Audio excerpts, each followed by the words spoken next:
बहलूल दाना ता यकीनन बुधो हुंदो सिर्फ तमीद मैंने जे करे अर्ज़ तो क्या ताकि माहौल के जोड़े हलूं अगते। बहलूल दाना पंहिंजे ज़माने जो जी नालो तस दाना वाकई ज़माने जो दाना ऐं लुक़मान जे मिसल हुयो बहलूल अलैहिस्सलाम। बहलूल पंहिंजे ज़माने में हिकिड़ो खूबसूरत वाक़ियो दिल थी चे ता इन गर्मी जी शिद्दत जे करे तांजी दिलनि के मुनवर करे मेराज जे तरफ थोड़ो हलूं। बहलूल दाना के एक मरतबा हारून चयो, ए बहलूल दाना डाढ़ा तू मसला हल तो करें, डाढ़ा फैसला हल तो करें, एक मां मुश्किल में मुब्तला आया, मुझो मसलो हल कर। बहलूल ॾिसी करे जो मसलो ही नाहे, तू मसलो ॿुधाए मां तुझो मसलो हल तो क्या। हारून रची जो रसूल जे ज़माने में साहबा सगोरन जी सुन्नत हुई, हलाली हरामी के साहबी जने चेक कंदा, अली जो जिक्र कंदा। हिन ज़माने में मां कीअं चेक कयां हलाली केरा जा हरामी केरा। आए तवज्जो बाबा, आखिरी हलाली मोमेंट आए तवज्जो, हथ खोले वेहो तो ता रिज़्क मौला अता करे। आबाद रहो, आबाद रहो।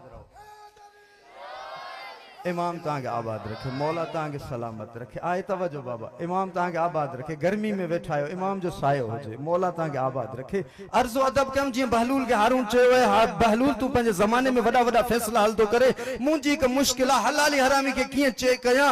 रसूल जे ज़माने में साहबा सगोरन जी सुन्नत हुई, हलाली हरामी के चेक करण जे लाइ अली जो जिक्र कंदा। हिन ज़माने में मां छा कयां। बहलूल मुस्कुराए कर जो मसलो ही ना है, मां तुझे 5 मिनटन में मसलो हल तो कया। उन ही लम्हे में हारून बहलूल 5 हरामी वठी खबर पे तू हरामी के कीअं तो चेक करे। बहलूल इन जो आवाज बुधी करे बाजार में वनी ऐलान कई, जेको जेको अली जो दुश्मन है हारून जी दरबार में अचे। चवंदा 500 तो बाजार में आया, हारून जी दरबार में पेश था। जेके मजलिस ॿुधण आया मां उन्हनि सां मुखातिब आहियां, जेके न्याज़ खाइण आया भले हथ ॿधी वेहो, उन्हनि सां मां मुखातिब न आहियां। बहलूल के हुक्म थियो, 5 हरामी वठी आ। बहलूल ऐलान कयो बाजार में, जेको जेको अली जो दुश्मन है हारून जी दरबार में अचे। 500 कट्ठे था दुश्मन अली हारून जी दरबार में। हारून सवाल कयो, बहलूल तो के मां 5 चा 500 न चा।